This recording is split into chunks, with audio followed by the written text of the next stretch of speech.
I'm joined once again by Randy Costa, this time talking about a fight in the UFC. Of course, he's going to be making his debut against Brandon Davis at UFC 236 on April 13th. Randy, how are you? I can assume pretty damn good. I'm doing all right, man. Everything's all right now. That's for sure. I'm excited to get out there. That's man, it's gonna be good. Well, right off the bat, man, congratulations on getting the UFC call-up. We did our interview, 2 days ago talking about a fight for Cage Titans and talked about potentially getting on Contender Series, and here you are in the UFC now. When did this all come together? Because, again, we just did this interview like 2 days ago. Yeah, so we got a text at the beginning of last week from Sean Shelby saying that he's going to get Costa in there at June at the latest. So we're thinking Contender Series, we have that locked in. And then on today is Thursday, so on Tuesday I got a text from Joe Lozon, who manages me, and he was like, Brandon Davis, UFC Atlanta bantamweight debut. I'm like, cool. Like, why are you telling me this? I don't give a fuck what weight he fights at. He's like, no, it's for you. I was like, holy shit, let's go. I'll go right now. What the fuck? So yeah, man, it just came, and I was getting ready for a fight anyway at that weight. And everything just makes sense. I think it's a great fight. Brandon is very exciting. I was a fan of Brandon, man. He comes out, he bangs, he has exciting fights, and man, this fight has a lot of potential, man. I think him and I are gonna put on a hell of a show, and hopefully we can both walk out with $50,000 richer. I agree. And by the sounds of it, this was something you weren't expecting. I mean, like I said, we talked about Contender Series, but to get that that call up ahead to go to the UFC, that's pretty incredible. Oh my God, yeah, man. So I had been banking on getting another win on April 6th at Cage Titans, and then going out to Vegas at the end of June for a Contender Series. That's I've been having that thought in my head since my pro debut. We kind of figured that was going to be the route that we took. And Sean Shelby kept saying, get to 5-0, get to 5-0, get to 5-0. So here I am thinking, I got to get to 5-0 before I even have a strong Contender Series. And now for him to come, and give me an offer against a formidable opponent at just 4-0, that says a lot about what they think about me and my style. And I'm going to deliver, man. It's going to be a great fight. I'm really excited. I think this comes down to two things, because people will see the signing and say, wow, he's only got 4 fights, but I think it's you finishing fights, and I think it's just word of mouth. I think that Joe obviously has a good relationship with the UFC, and I think the thing that I've always heard about you from Greg Rebello and other people is just the potential and the fact that the UFC is seeing that in you. I think I think it's a lesson to other fighters, like just keep working at it and go for those finishes. I think that's really the big thing. I mean, if you're going the distance, you're probably not getting signed here. Right, man. I mean, yeah, I'm 4-0. I have minimal experience. But, I'm a 135er that's knocking people out cold. My longest fight is not even 90 seconds professionally.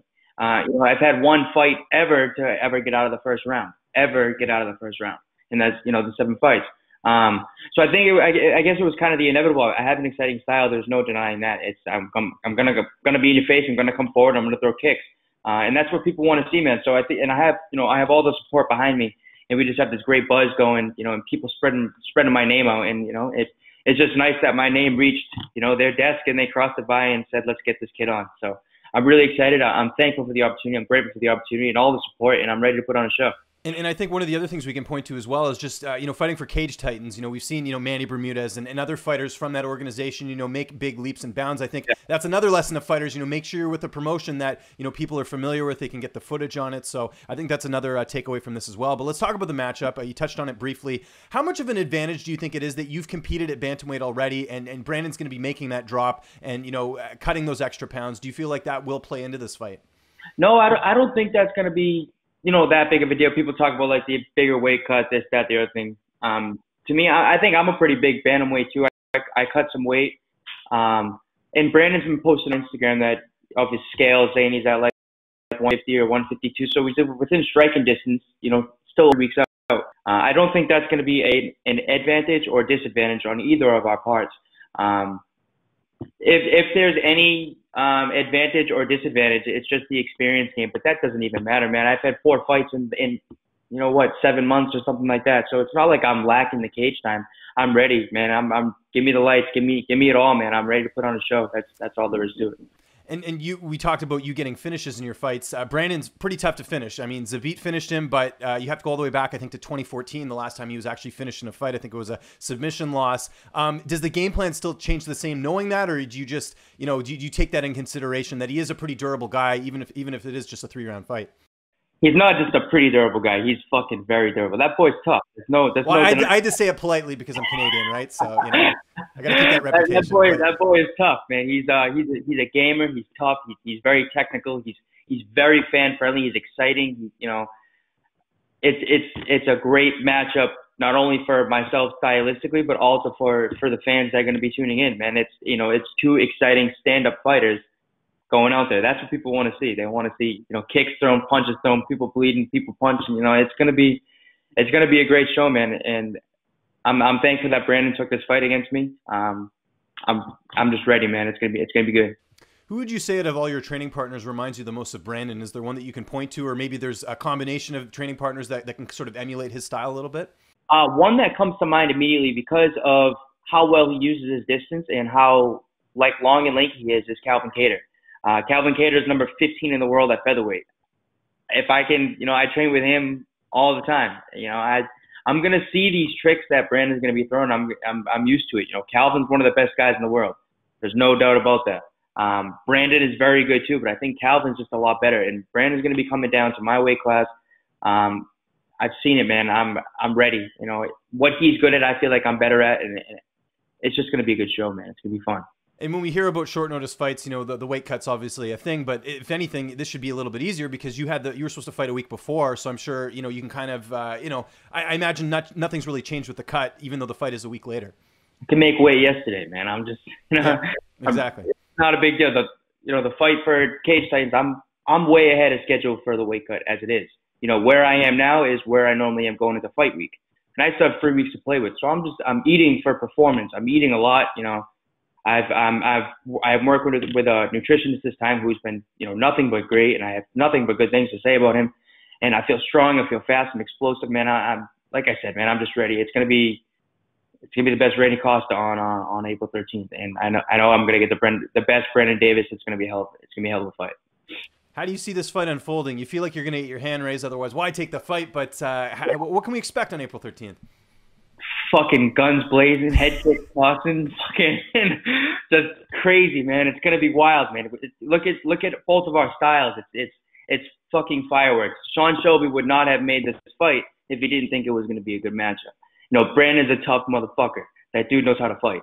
I know how to fight. I'm crafty. I'm tricky. He's crafty. He's tricky, man. It's gonna be an exciting, beautiful, violent, chess match. It's going to be really fucking cool. I don't think it's going to be, lay and pray, hugging against the cage for 15 minutes. People don't want to see that shit.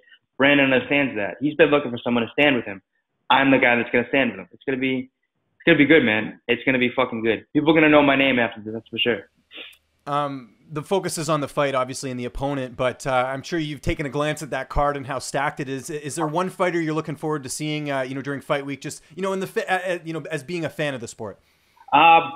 Obviously the top 4 guys, man. I mean, Poirier, Izzy, Gastelum, and Max, of course. I mean, those guys are studs. What's also really cool is that what I noticed is that Max Holloway was also 4-0 when he made his debut.